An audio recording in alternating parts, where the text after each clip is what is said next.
Hello, my name is Kate Cherry and I am giving, this is a recording of my talk for SustFest, Sustainable St Albans Festival 2021 that we have just run, and I thought I would come on and do the recording of the session straight away while it was fresh in my mind for anyone who wasn't able to make it or wants to hear more. So for those of you I don't know, I'm a local resident. I live in Harpenden. I'm a mum of 2 teenage boys. I'm a former commuter and now a business owner. So I run 2 businesses from home virtually at the moment. So I'm an independent consultant and brand ambassador with a company called Arbon, and I'm also a regional director with the Athena Network, which is women's business networking and development in the St Albans and Bedford areas.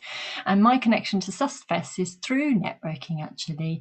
I'm a friend of Sushil Rao, who's on the committee, and for the last 3 years we were trying to find a way that I could get involved in the festival. And actually this year everything just slotted into place with a relationship, a partnership my company started with the company called Terracycle, and I just, through my research, thought that more and more people needed to know about this. So my disclaimer is that I don't work for Terracycle or with Terracycle. I work with a brand that has a partnership with Terracycle. So my knowledge is introduction level. I'm sharing my journey and what I've learnt with you. And maybe I'll add a couple of bits in that we've just picked up on in the discussion we just had with our group on the session for SustFest today. My inspiration for this talk or sharing this information and looking into Terracycle was the plastics programme a few years back, the War on Plastics with Anita and Hugh. And in the programme, they demonstrated that plastics we recycle might not always end up where we think they do. Now, of course, I can't speak at all for my local district council or what they do in any shape or form, but it is known that some recycling still ends up in landfill, the bits that are left over that they don't know what to do with. And it could be that the wrong thing's put in there in the first place. Or literally, what the programme demonstrated, which is that, it's discovered that sometimes it's shipped out to another country, maybe in Asia, for them to deal with, and then it's sort of, is it dealt with correctly there? And then there's also the issue of too much plastic still being used anyway, new plastic instead of recycled plastic. So at roughly the same time of this programme coming out, the company I work with, Arbon, announced a trial with a collaboration with Terracycle in the US, with the aim of rolling it out globally in 2021. And I'd not heard of this before. It was going to be about sending back hard to recycle items. So in our case, things like nutrition sachets and makeup compacts and pumps, things that you'd normally just put in the bin. So that's brilliant. And we're certified as a B Corporation. So that means we're held to very high standards of corporate and social responsibility, reducing waste, increasing recycling, and many other measures. So you can look on the B Corp website to see what other really well-known brands are on there and certified and what they're doing. But basically we have to prove that we balance people, planet and profit. So I started looking into what Terracycle was out of interest. I was excited to get started. It was going to be over a year before my company made that effort global. And especially after the plastics programme, which I found horrifying, the first thing I did after that was I stopped buying milk in plastic and started using my local Milk and More delivery for glass bottles. Plus, I wanted to know what I was talking about when it came to the point that my company launched the initiative Arbon Cycle in the UK. So all of these things I've mentioned, I can give you some links to those afterwards if you'd like, so you can do your own research, whether it's B Corporations, Terracycle, my company. If you can YouTube the programme with Anita and Hugh, War on Plastics. But with this talk, the element I'm addressing is not what we currently recycle and what happens to it.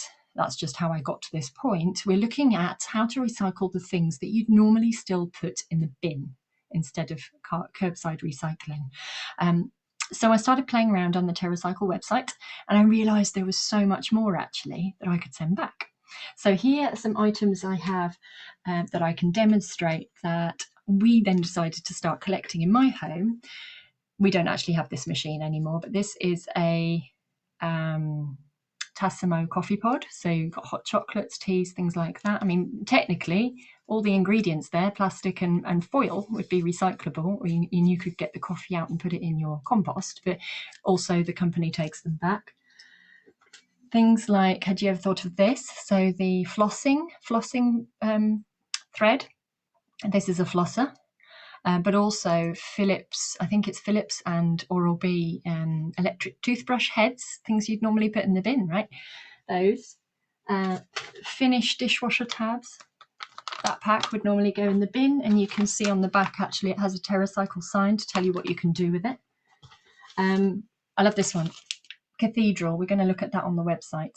I'm going to show you in a minute their programme. And then also I have 2 cats. So cat food pouches, and it's hiding in my, can you see that? Purina is one of the companies that does a program. But lastly, what I wanted to pick up, and I'll show some of my brand's products in a minute.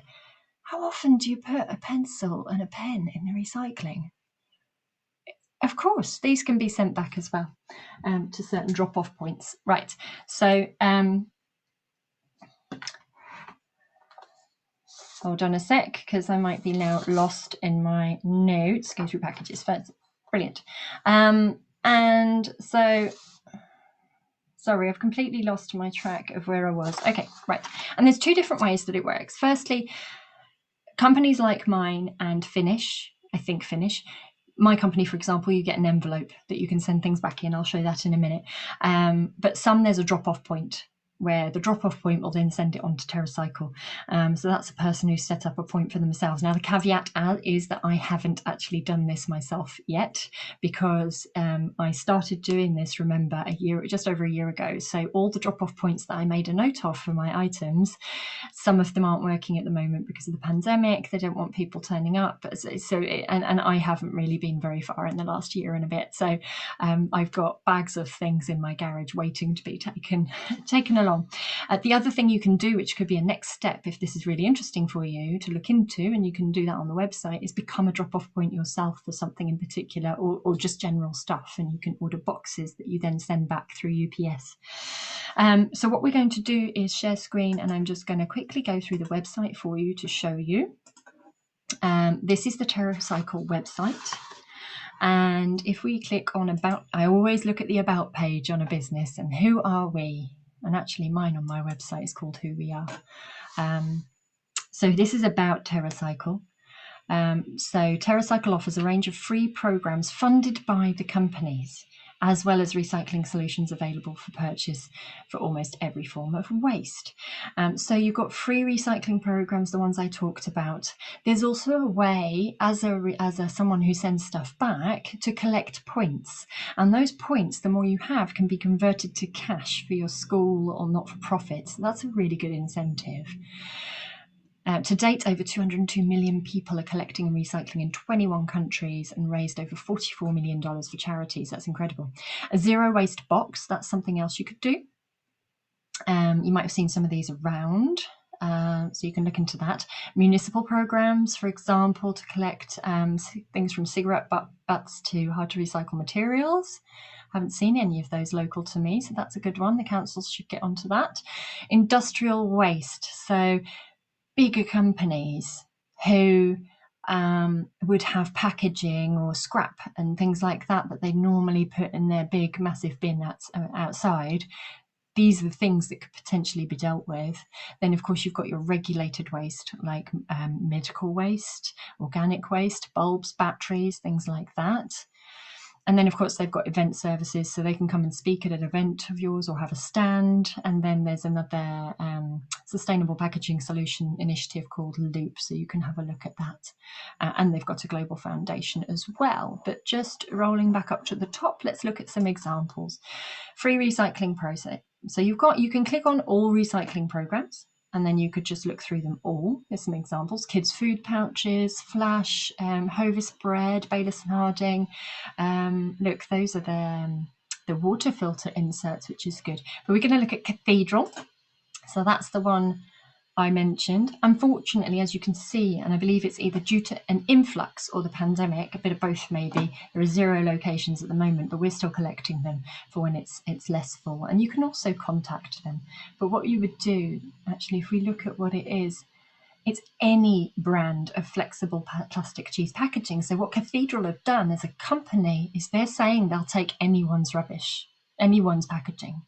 any other brand. So just to illustrate, if we scroll down here, it could be the foil on the top, the pack, the string pack, all of those things, but any brand they will take back. And each company has their own thing going on, right? So, but you could also, you could become a member and you could set up your own public drop-off point. It could just at your home if you're comfortable with that, and then you get a UPS pack to send it on. There we go. But if we scroll down here, it says what happens. So it's all very well collecting this, but what happens with it? So once collected, the plastic waste is shredded, washed, pelletized, and these pellets can be used for a number of molded rigid plastic products like benches, or used as film for products such as rubbish bags. So you can click there to find out a bit more about the process. And here it illustrates how the rewards and the points you can collect, and they've also got their cheesy shipment contest at the moment running till 2nd of July, where I think you can collect, get even more points to turn into money. And then my company is on there too. If you were to search Arbonne in the list, you could find them. So how it would work is I do believe Terracycle might need to do a little bit more work in terms of making it clear. We agreed in the group just now, it wasn't particularly clear how to become someone who just sends stuff back versus someone who is a collection point. But to find out your collection points on each brand, you click here and then you scroll in on the map. So for example, for me, the nearest one to me is a school, a primary school in St Albans that takes this cheese packaging, for example, I think, unless I'm mixing up with something else. But there we go. Other companies like my own will do those envelopes that you can send back. So coming off screen share, in terms of my own showcase that I was going to mention then, we provide vegan plant-based skincare and nutrition with the aim of helping people with sustainable healthy living as a way to improve your mind, your body and your skin. And my role is to help clients find the right products and healthy living guidance online through me on my website, helping people make healthy swaps to their day-to-day products, helping them reduce the toxins going into and onto their body. And as a certified B Corporation, we meet the strictest, highest of standards in terms of verified social and environmental performance, public transparency and legal accountability. So we to balance profit and purpose. And in our case, what that means is the purpose is people and planet. And so our offices are zero emissions, our delivery is carbon neutral, our ingredients are from sustainable sources, and there's also they're also kind for the body. So the partnership with Terracycle was a perfect fit for us. So our program, this is our envelope that you just pop into your basket when you order. And actually they do often sell out because it's become so popular, and it's a stretchy envelope, so you can really chuck a lot in there. But my family use a lot of the nutrition, for example. So this is the pack of the vanilla pea protein shake. And then you've got, my microbiome support. I have that every day. It could be an energy stick. All these things would normally go in the bin, or a protein bar. But then equally, you've got the pump of a bottle that would go into there. Or obviously what we were talking about earlier, the makeup compacts and the things that would normally you just have to put in the bin. Let me just go back to where I was. So of course the other aspect of all of this is seeing companies develop strong sustainability measures and commitments to reduce waste, look at their packaging, make a change rather than waiting till they have to. So it's doing what you should do, not what you have to do, and taking the lead. So we've always led in that respect since day one, 42 years ago, because that was very important to our founder, our Norwegian founder, Petter Mork. So for us, sustainability is, and I'm quoting from the sustainability section on our website here, which I can send you if you'd like to see it, sustainability is making thoughtful decisions today so that our business, our communities and the environment can be sustained for future generations. So you hear in that statement, it's not that's how we're balancing people, planet and profit, because it all comes together, and this is the way people are going. So I'm really proud of my company, for example, saving 9 tons of plastic with this hair care packaging and moving away from the use of plastic where possible. So this is aluminium, and this is totally recyclable. The pump goes back in my Arbon cycle envelope, and we don't use any new plastic for new products. It would be PCR plastic, and PCR is not a COVID test in this example. It means post-consumer resin or post-consumer recycled plastic, and all the items that can't be recycled, like I said, go back in that envelope. So our aim is what's called full 60 by 2025. So you can see more about that on the goals on our website in the sustainability section. So I can send that on. That's my introduction to Terracycle. There were lots more talking points in the live session with the people we had on. We went on for another sort of 20 minutes talking about different aspects of it and what could be recycled, what couldn't. We talked about, for example, Tetra packs and what's happening with that there are less and less send back points, which is a shame, but also crisp packets, all things like that. Have a look through the website. There is so much that you can send back. And there you go. That was my talk for SustFest, Sustainable St Albans. And if you'd like any more information, then please do drop me a line, drop me a message wherever you found this, and I can fill in any other blanks that you would like. Thank you.